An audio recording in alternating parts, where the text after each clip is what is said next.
Hello, my name is Paul Raftery and I'm a director with Projects RH based in Sydney. And today I'm joined by Graham Kinder, Managing Director of River Gold Capital, who spends his time between New South Wales and Queensland. Today our topic is what opportunities exist for investment visa applicants. River Gold is focused on providing investment visa applicants with access to funding and projects, as well as early stage venture capital funds. Projects RH, on the other hand, is focused on the preparation of materials needed for the consideration of the investment by early stage venture capital funds and others. Welcome, Graham. So, Paul, it's a pleasure to be with you and with our audience here today. Graham, could you please explain to me what opportunities exist for investment visa applicants at the moment and what they need to do? Look, happy to, Paul.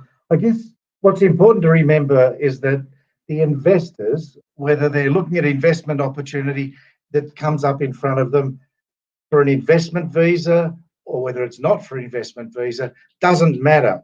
Whether we're dealing with a so-called angel investor, investment funds, early stage venture capital funds, every investment opportunity has to stand on its own merit, and it's effectively ranked by the investor to see whether it's going to meet his investment objectives. Investors are really in the game of sort of picking winners. So, Graham, for an investment visa applicant, is there anything special they have to do or any rules that they need to comply with? Paul, look, yes, there are. There's a particular feature of an investment visa applicant who's seeking a sponsorship of their project.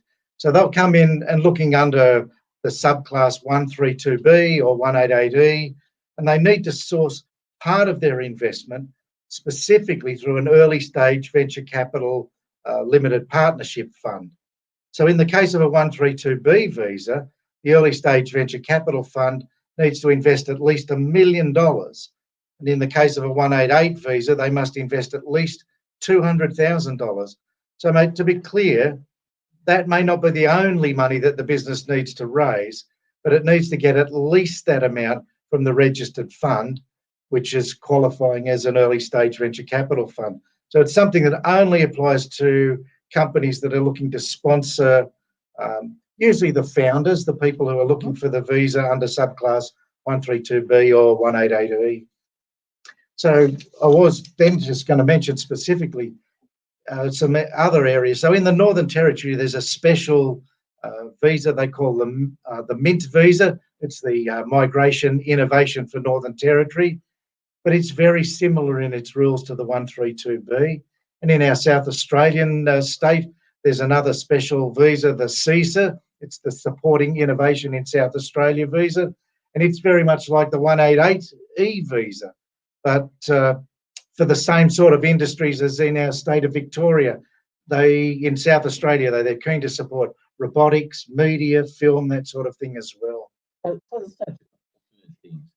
Graham, how do the states decide who they give their limited visa nominations to? Well, Paul, not surprisingly, they're really focused on what's going to create benefits for the state, what's going to create jobs within the state or territory after they grant the investment visa.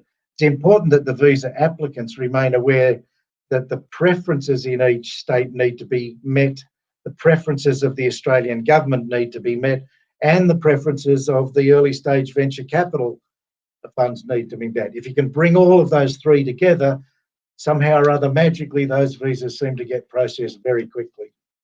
What I think is important is we're seeing those mandates of the investment funds now seem to mirror these lists.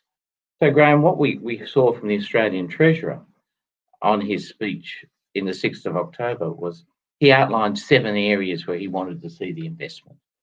And they were agri-tech, space and advanced manufacturing, fintech, energy and mining technology, meditech, cybersecurity, and quantum mathematics. So it's a really smart physics.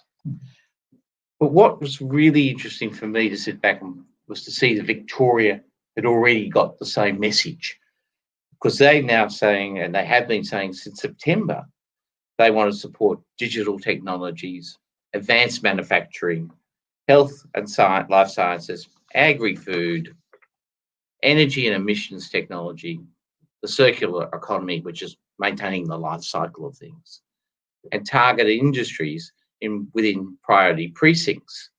And that includes health sciences at Parkville, near the university complexes there. So no surprise. Yeah, no surprises. But how do you see all of that fitting in with the rest of the budget? Graham, it really does seem to fit. What we saw was personal tax cuts to encourage people to go and do things. We saw money allocated to university research into the CSIRO, which is the government research organisation. What we also saw was money for skills and training.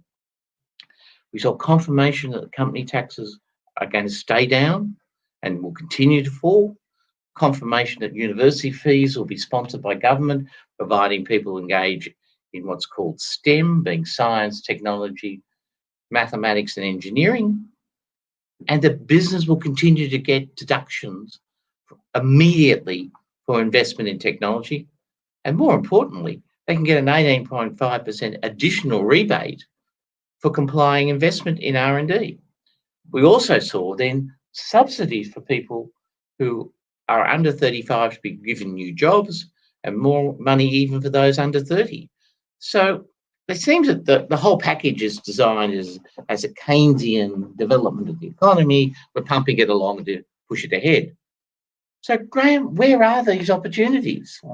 I think all of us see that there's lots of opportunities, particularly for the entrepreneurial people looking for the investment visas, because they can create these jobs of the future within that technology area.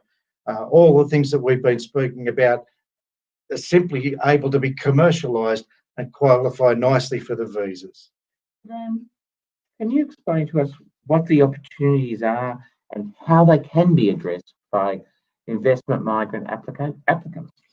Look, I think it's pretty reasonable. All of the projects are invariable about working smarter and using that technology to improve productivity. Mostly it's the result of the sale of services, which can be replicated internationally. So Australia wants to see itself as the clever country. We want to be adding value to the products that we produce. I think it's sort of, we want to be exporting computer chips, not exporting silica. We don't want to be exporting iron and gold and silver. We want to export the technology. Yeah, that's not a surprise, Graham, because Australia does export sugar technology, gold technology. So none of those things are a surprise to me. Well, I guess we see that this is all a matter of making sure that people are getting in quickly now.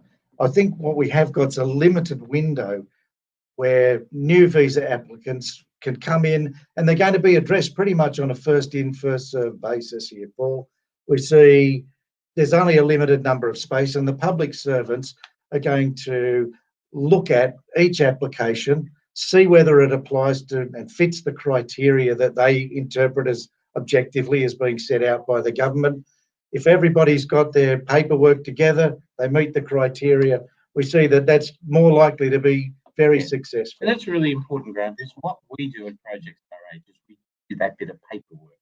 What we do is we do the business plan, we have then prepared the financial model, we prepare an information memorandum, a slide pack, which is called a pitch deck, a one-page teaser, and more importantly, and increasingly the case is, we're asked to produce a 8 to 10 minute video.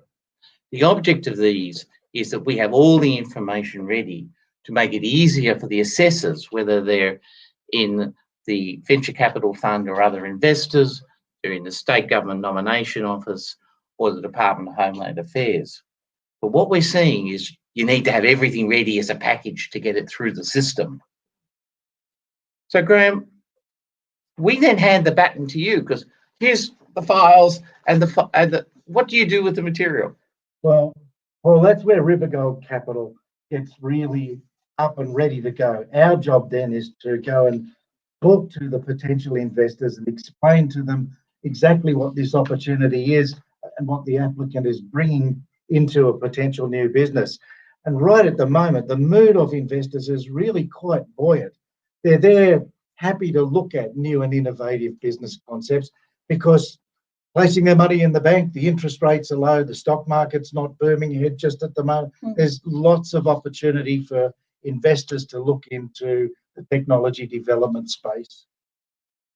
Well, and that's around the world. I mean, it's not just here. So we really need to see it here. I mean, at 7 o'clock this evening, I had a phone call from a VC looking for the best opportunities. So you're right around that. And certainly I'm seeing these are really exciting times for visa applicants who want to come in and take the opportunity to get engaged with our state and territory governments. And the governments want to see these projects succeed just as much as the applicants do. So everybody's working on the same team to make a success here. Just like you and I, Graham. Look, Graham, do you have any concluding remarks? Paul, look, thanks very much for the opportunity. I guess what's important is that there's only really a limited number of spaces for each investment category. So the states and territories are working diligently to try and get those places filled as quickly as possible, because that starts bringing in new money, new revenue, new jobs. So my closing remarks really are, if somebody wants to get into having a look at a visa, start now, don't wait. The applications are ready to go. States and territories are ready to go. We have new places available. Move before they get filled by somebody else. Tonight we did not discuss, can I buy a business or part of a business and stay? Richard Carter and I will discuss that on Tuesday, the 17th of November at 8 p.m. Graham, thank you for those concluding remarks. Paul, it's my pleasure and great to be with you again. For all the people out there, I wish you well with your application. Ladies and gentlemen, Graham and I will be speaking at a webinar co-hosted by RC Australia, River Gold Capital and Projects RH on Thursday the 19th at 8 p.m. Sydney time. If you would like to hear more about the process, how you can be part of it and remain in Australia, I would urge you to book online a place at this seminar. Graham, thank you. Paul, again, a great opportunity. Goodbye for now, everybody. Ladies and gentlemen, thank you for your time, and we look forward to you joining us on the 19th of March at 8 p.m. I'm Paul Raftery, a director with Projects RH based in Sydney, and tonight I'm with Graham Kinder, Managing Director of River Gold Capital. Good night. Good night, all.